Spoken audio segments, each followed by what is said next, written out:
तो इसीलिए मेरा सबसे यही कहना है कि अपनी बेटियों को पढ़ाएं जितना हो सके, क्योंकि आपके बेटे अपने लिए पढ़ेंगे लेकिन बेटियां पूरी सोसाइटी बहुत ज़्यादा सपोर्ट करा है। और साथ ही साथ मेरे पेरेंट्स और मेरे जो बड़े भैया है उनने अभी 12th पास कर लिया है। जितना मोटिवेट मेरे हिसाब से उनने मुझे किया है उतना शायद ही दुनिया में तो मैंने अपना मॉडल एक इन्वेंट किया हुआ था, इन्वेंशन की हुई थी, मैं स्टेट लेवल चैंपियन रहा।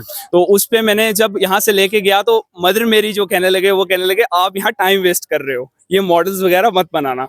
तो अब्बू जी मेरे साथ थे, तो अब्बू जी कहने लगे नहीं यार कर इसको, मैं तुझे स्पोर्ट में हूँ। तो जब अब्बू जी ने मेरे साथ वो स्पोर्ट की तो मैं उस चीज को लेके गया और मैंने उसी पॉजिटिव इंप्रेशन से वो जाके वहाँ एक्सप्लेन किया और मैंने स्टेट लेवल टॉप किया। स्पीक्स महमूद ख्वाजा के साथ, जैसा कि आप जानते हैं रिसेंटली जो रिजल्ट हुए हैं 10th और 12th के, मेरे साथ वो होनहार बच्चे मौजूद हैं जिन्होंने पूंछ ही नहीं बल्कि पीर पंचाल का नाम रोशन किया है। Sir Syed memorial Solan court में मौजूद हैं। यहाँ मेरे साथ वो बच्चे हैं जिन्होंने टॉप किया है 12th में और 10th में। क्या नाम है बेटा आपका? मोहम्मद मुतैयब रज़ाक खान। मुतीब, हमारी गुड विशेस आपके साथ हैं और हमें फख्र भी है ऐसे बच्चों पे। मेहनत, लगन किस तरह से देखते हैं, किस तरह से जो आपको देखने वाले आपके दोस्त हैं, अहबाब हैं जो और बढ़ना चाहते हैं, किस तरह से देखते हैं? हार्ड वर्किंग अपनी होती है, उसके एक मोटिव, एक गाइडलाइन जो होती है वो बहुत एक अहम रोल प्ले करती है बंदे की लाइफ की सक्सेस के अंदर। जो हमारे टीचर्स थे उन्होंने हमें एक मोटिवेट गाइडलाइन दी और एक स्ट्रेट फॉरवर्ड गाइडलाइन दी जिससे हम ये गोल अचीव कर पाए। और हमारे जो टाइमली जो टेस्ट होते रहे उनसे ये हमें बेनिफिट मिला कि हमारा जो सिलेबस था वो टाइमली टू टाइमली कवर होता रहा। बाकी हमें आजकल ऑनलाइन से सपोर्ट भी काफ़ी अच्छी मिलती है, यूट्यूब्स पे काफ़ी अच्छे टीचर्स हैं। हमारे लोकल टीचर्स जो हैं वो ज़्यादा अच्छे हैं। जो डाउट हमें वहाँ रह जाता है वो हम लोकल से जाके डिस्कस करते हैं, वहाँ हमारे सॉल्व हो जाते हैं। तो उनसे हमें काफ़ी सपोर्ट मिलती रही जिससे हम डाउट जो हमारे होते रहे वो सारे टाइम टू टाइम हमारे कवर होते रहे। और उससे हमें ये बेनिफिट मिला कि एट टाइम ऑफ एग्जाम तब हमें ये हुआ कि हमारे जो टेस्ट सीरीज थी वो सारी प्रिपेयर्ड हुई थी और हम जब टेस्ट देने गए तो हमारे अंदर कोई हेजिटेशंस नहीं थी, कोई ऐसी फीलिंग नहीं थी, गट्स नहीं था कि हमने ये चीज़ हम नहीं कर पाएंगे। हमारे अंदर एक फुली कॉन्फिडेंट होके हमने वो एग्ज़ाम दिया और उस एग्ज़ाम को देने के बाद हमें एक सेटिस्फेक्शन मिली कि हाँ हमने कुछ परफॉर्म किया है। स्कूल का एटमॉस्फेयर कितना मौसर साबित होता है एक बच्चे की कामयाबी के लिए? स्कूल के एटमॉस्फेयर के अलावा कोई एटमॉस्फेयर हो ही नहीं सकता। एक तो लाइवलीहुड वहीं होता है सारा। हम घर जो जाते हैं वो 4 घंटे ही जाते हैं, अपनी फैमिली के साथ 4 घंटे या 5 घंटे स्पेंड करते हैं, लेकिन जो 6 घंटे हम स्कूल के अंदर रहते हैं उसमें हमारे जो फ्रेंड सर्कल होता है वो सबसे बड़ा अहम चीज़ होती है। वो अच्छे भी होना बना देते हैं इंसान को, बुरा भी बना देते हैं। अच्छी सोबत के साथ रहोगे अच्छा आउटपुट लोगे, बुरी सोबत के साथ रहोगे तो बुरा आउटपुट लोगे। अपना फ्रेंड सर्कल जब तक अच्छा ना हो और स्कूल के अंदर आपके जब तक कोलीग्स जो हैं वो अच्छे ना हो तो आपको कोई भी अच्छी एक जो सीढ़ी है, जो स्टेप है वो आपको नहीं मिल पाता।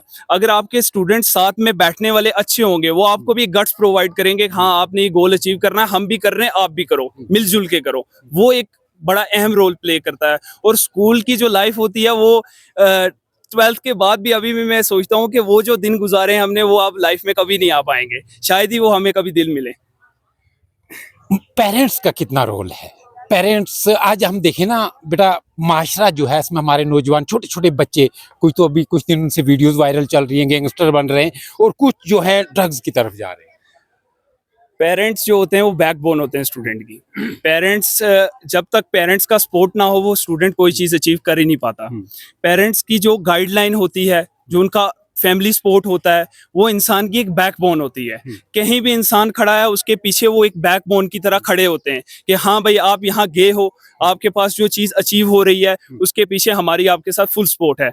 मैंने रिसेंटली में पीछे राष्ट्रीय बाल वैज्ञानिक प्रदर्शन था तो मैंने अपना मॉडल एक इन्वेंट किया हुआ था, इन्वेंशन की हुई थी, मैं स्टेट लेवल चैंपियन रहा। तो उस पे मैंने जब यहाँ से लेके गया तो मदर मेरी जो कहने लगे वो कहने लगे आप यहाँ टाइम वेस्ट कर रहे हो, ये मॉडल्स वगैरह मत बनाना। तो अब्बू जी मेरे साथ थे तो अब्बू जी कहने लगे नहीं यार कर इसको, मैं तुझे स्पोर्ट में हूँ। तो जब अब्बू जी ने मेरे साथ वो सपोर्ट की तो मैं उस चीज़ को लेके गया और मैंने उसी पॉजिटिव इंप्रेशन से वो जाके वहाँ एक्सप्लेन किया और मैंने स्टेट लेवल टॉप किया। आप डिस्ट्रिक्ट डिप्टी कमिश्नर सर ने भी मुझे फैसिलिटेट किया, पीछे मैं उनके पास भी गया हुआ था।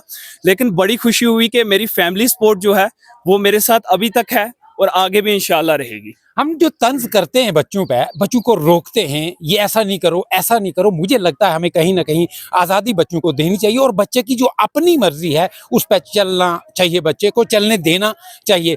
आखिरी में आपसे पूछूंगा, अपने बेटे से बात करूंगा, मैं ये समझना चाहूँगा, आप बताएंगे व्यूवर्स को कि आप कहाँ के रहने वाले हैं और कितने % जो है वो मार्क्स लिए? बेसिकली मैं बाडा दुनिया का रहने वाला हूँ। तो अभी हम प्रेजेंट में सेटल सुरनकोट में हैं। तो वो जो एरिया है वो बहुत फार फ्लंग एरिया है। आज तो 5G रोमिंग है, अभी भी वहाँ 3G रोमिंग हो रही है। तो वहाँ के जो स्टूडेंट्स है वो अभी भी ऑनलाइन क्लासेस हमारे लिए तो एक सोर्स है, लेकिन उनके लिए अभी भी वो नासाज कंडीशंस बनी हुई हैं कि वो वहाँ उस जगह पे बैठ के ऑनलाइन क्लासेस भी प्रॉपरली नहीं ले पा रहे हैं। वो बच्चे जो मेरे कजन्स हैं, मेरे कोलीग्स हैं, मेरे फ्रेंड्स हैं, वो मेरे से अभी भी आके कभी बात करते हैं तो वो कहते हैं यार हमें वो प्रॉपर फैसिलिटी नहीं मिल पा रही। तो उनके लिए कहीं ना कहीं ये चीज़ें मुश्किल हो जाती हैं उस जगह पे रह के वो चीज़ें अचीव करना। तो उनको कहीं ना कहीं माइग्रेट होना ही पड़ता है, अपनी सिचुएशंस को देखने के मद्देनजर रख के वो कहीं ना कहीं माइग्रेट होते हैं, और वो जब माइग्रेट होते हैं तो उनको सिला अच्छा बेहतर मिलता है। जी, क्या एम क्या है? अहम ये है कि लाइफ को आप एक पॉजिटिव वे में रखो, बुरी सोबत से दूर रहो। अगर आप आज बुरी सोबत में हो तो कल वो आप चेंज नहीं हो पाओगे। सक्सेस तभी मिलती है जब आप एक पॉजिटिव वे पे हो, अदरवाइज अगर पॉजिटिव वे पे नहीं हो तो सक्सेस पाना बहुत मुश्किल है। आपका फोकस क्या है, कहाँ जाना है, क्या करना है? फोकस्ड काफी है अभी। Life is a wheel which passing through rough and tough situation. तो अभी गुजर रही है तो गुजार रहे हैं, इंशाल्लाह जब आएंगे तो कुछ यानी डिस्क्लोज नहीं करना चाहते, लेकिन हमारी दुआएं आपके साथ हैं, इंशाल्लाह आप जरूर कामयाब होंगे, लेकिन मेहनत लगन ये जरूर रहनी चाहिए। क्या नाम है बेटा आपका? अतीका सहरा खटाना। अतीका सहरा खटाना, इतना लंबा नाम है। अच्छा, खटाना साहिबा कैसा फील कर रही है? मैं आज बहुत ज़्यादा प्राउड फील कर रही हूँ कि ऑब्वियसली ये एक ऐसा मौका होता है ना जिसपे कोई भी, मेरी जगह कोई भी स्टूडेंट होता ना तो आज बहुत प्राउड फील कर रहा होता। पेरेंट्स देख रहे हैं, टीचर्स हैं, फैसिलिटेट कर रहे हैं, अवार्ड्स मिल रहे हैं, माइक पे नाम लिया जा रहा है, और स्पेशली जितने भी पेरेंट्स और टीचर्स आए थे सभी बहुत ज़्यादा कंग्रेट्स कर रहे थे। तो आई थिंक इस उम्र में मेरे लिए इससे ज़्यादा बड़ी अचीवमेंट की बात कोई भी नहीं हो सकती। जो एनवायरनमेंट के हिसाब से देखा जाए, सुप्रीम में कहा जाता है कि यहाँ उतना स्टैंडर्ड नहीं है पढ़ाई का, इंफ्रास्ट्रक्चर भी नहीं है, कुछ हमारे बच्चे यहाँ से बाहर जाके भी पढ़ते हैं, तो आप यहीं पढ़ के अचीव कर सकती हैं, तो क्या कहना चाहेंगे जो लोग यहाँ से बाहर जाके तालीम के सिलसिले में जाते हैं? मोस्टली लोग ये कहते हैं कि पढ़ने वाला बच्चा कहीं भी पढ़ जाता है। अब आप किसी बच्चे से अगर ये उम्मीद कर रहे हो कि कहीं शोर चल रहा है वो उस जगह बैठ के पढ़ जाए तो वो नहीं हो सकता। जैसे आपने अभी पूछा था कि एटमॉस्फेयर वो बहुत ज्यादा मैटर करता है, क्योंकि स्कूल का एटमॉस्फेयर एक ऐसा होता है, अभी हम जम्मू कश्मीर को देख रहे हैं, यहाँ पे तो ना कई 6-6 महीने रोड्स बंद रहती हैं, जिसकी वजह से इंसान एक जगह से दूसरी जगह बहुत मुश्किल से जा सकता है। उसी के साथ साथ 5G नेटवर्क जहाँ बाकी जगहों पे है, यहाँ के कुछ फार फ्लंग एरियाज में, खुद लसाना से हूँ बेसिकली, और वहाँ पे भी जो है नेटवर्क का बहुत ज्यादा इशू है, जिसकी वजह से ऑनलाइन स्टूडेंट्स तो कुछ कर ही नहीं पाते। मैं खुद भी जो है, मैंने ऑनलाइन काफी मेरी हेल्प हुई है उस सबसे। तो जो स्टूडेंट्स यहाँ से बाहर जाके पढ़ते हैं, I think they have taken a good step for their future. लेकिन अगर हमें आगे विकसित करना है, हमें आगे कुछ बढ़ना है या अपने देश को मॉडर्न बनाना है, तो हमें पहले शुरुआत अपने घर से करनी पड़ेगी। अगर हमें बाहर किसी चीज को, अगर हम चाहते हैं कि इंडिया मॉडर्न हो, हमने एक चीज देखी थी कि इंडिया को विश्व गुरु बनाना है, वो तभी हो सकता है जब हम छोटे इलाकों से शुरू करेंगे और बड़े स्केल तक जाएंगे। अगर हम अपना सुरनकोट पहले ज्यादा उसका इंफ्रास्ट्रक्चर सही करेंगे, सबसे पहले तो यहाँ सबसे बड़ी प्रॉब्लम ये है कि जो यूथ है उनके पास नॉलेज की बहुत ज्यादा कमी है। फार फ्लंग एरिया तो बेटियों का सबसे बड़ा प्रॉब्लम ये होता है, वो थोड़ी सी बड़ी हो जाएंगी तो पेरेंट्स को ये लगता है कि अब पढ़ के क्या करेंगी, आगे इन्होंने घर संभालना है, चूल्हा संभालना है, बस यही को सब कुछ करना है। लेकिन मेरा ये ऐसा मानना है कि अगर आप बेटियों को पढ़ाते हैं अच्छे तरीके से तो वो एक सोसाइटी के पिलर की तरह काम करती है। वो कहते हैं ना कि एक लड़का पढ़ जाए तो वो अपने लिए पढ़ता है, लेकिन औरत 7 नस्लें आगे जो है उनके लिए पढ़ती है। तो इसीलिए मेरा सबसे यही कहना है कि अपनी बेटियों को पढ़ाएं जितना हो सके, क्योंकि आपके बेटे अपने लिए पढ़ेंगे लेकिन बेटियां पूरी सोसाइटी के लिए जो है वो एक क्या कहते हैं उस चीज को, कि वो एक पिलर की तरह काम करती है। आप एग्री करते हैं बेटे अपने लिए पढ़ते हैं? मेरी खुद 3 सिस्टर्स हैं, वो MSc क्वालिफाइड हैं इस वक्त, लेकिन वो जब भी मैं उनके पास कहीं जाता हूँ तो वो पूरे डाउट सॉल्व करते हैं, और ब्रदर से बढ़ के वो एक हमारे लिए एक सपोर्ट हैं। तो उनके, मैं समझता हूँ आज मैं इस जगह पे हूँ तो वो सिर्फ उनकी बदौलत। वो बहनें ही हैं जो कभी भी कहीं रूठ भी जाओ तो वो मनाने के लिए आ जाती हैं, हमारी मुश्किल चीज़ों को भी आसान कर देती हैं। छोटे होते थे तो होमवर्क होता था, वो भी इजली साथ में बैठ के, हाँ कोऑपरेटिव वे में, हाँ साथ बैठ के कराना है, वो हाथ पकड़ के भी लिखाना, वो चीज़ें अभी भी याद हैं हमें। कहते हैं ना, जहालियत ऐब है इस्लाम के आईन में, इल्म हासिल कीजिए चाहे मिले वो चीन में। ये शायर ने ये नहीं कहा कि आप चीन में ही जाके हासिल करो, लेकिन कहा है कि जैसे हमारी मुश्किलात हैं, जैसे बच्ची ने बोला है, हमें यहाँ कुछ दिखते हैं मुश्किलात हैं, लेकिन हमारे जो सियासी रहनुमा है उनको इन चीज़ों को नोट करना है ताकि हमारे बच्चे जो हैं, हमारा युवा जो है, उनको परेशानी ना हो, उनको दिखते ना हो। बेटा, ये आपने सही कहा है कि जो बेटी है वो नस्लों के लिए एक जरिया बनती है पढ़ाई का। तो आपका क्या फोकस है आगे, क्या करना चाहती हैं, डिस्क्लोज करना चाहती हैं या भी नहीं? वो कहते हैं ना, एक नज़र बहुत बुरी चीज़ है। तो नज़र अगर पहले ही मैं 2 साल से अटेंडेंस मेरी स्कूल की बहुत ज़्यादा कम रही है क्योंकि मेरे हेल्थ इश्यूज़ बहुत ज़्यादा रहे हैं। उसके लिए भी टीचर्स ने मुझे बहुत ज़्यादा सपोर्ट करा है और साथ ही साथ मेरे पेरेंट्स और मेरे जो बड़े भैया हैं उनने अभी 12th पास कर लिया है। जितना मोटिवेट मेरे हिसाब से उनने मुझे किया है उतना शायद ही दुनिया में कोई कर सकता है। वो बहन भाई का जो बॉन्ड होता है ना, वो एक अलग होता है। वो दुनिया में, भैया ने भी बताया कि उसका कोई मुकाबला हो ही नहीं सकता। आप पेरेंट्स से कितने भी करीब हो, जो बातें आप अपने भाई बहन से कर सकते हो, आप किसी से नहीं कर सकते।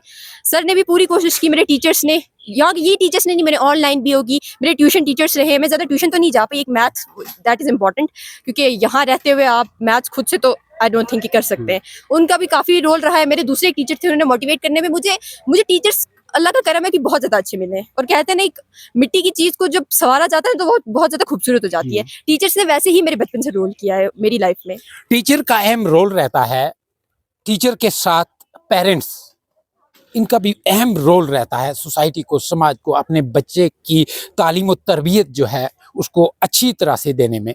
बहरहाल हम जिस वक्त से, जिस दौर से गुजर रहे हैं, ये बहुत मुश्किल है। सोशल मीडिया का दौर है। आपने देखा, कल से मैंने पहले भी जिक्र किया था, हमारे वो बच्चे जो, देखिए ना, आप सोशल मीडिया इन्फ्लुएंसर हैं, अच्छी बात है, आप कंटेंट क्रिएट करें, लेकिन ऐसा कंटेंट मत बनाएं जिससे आपके इलाके की, आपके माँ बाप की, आपके जो दोस्तों अहबाब है उनकी बेइज्जती हो। बहरहाल हमें सबको मिलके, चाहे हम हैं, बच्चे हैं, पेरेंट्स हैं, टीचर्स हैं, पॉलिटिकल जो लोग हैं वो हैं, इंतज़ामिया है, सबको मिलके अपने बच्चों के मुस्तकबिल के लिए काम करना है। और मैं उम्मीद भी करता हूँ इंशाअल्लाह, ये अगर ज़िंदगी रही, इस ज़िंदगी में मौजूद रहे, तो जब ये बच्चे अपनी मंज़िल मकसूद तक पहुँचेंगे तो हम ज़रूर इनका इंटरव्यू करेंगे। आप अपना और अपनों का बहुत ख्याल रखिए। अल्लाह निगहबान। Thank you. Thank you.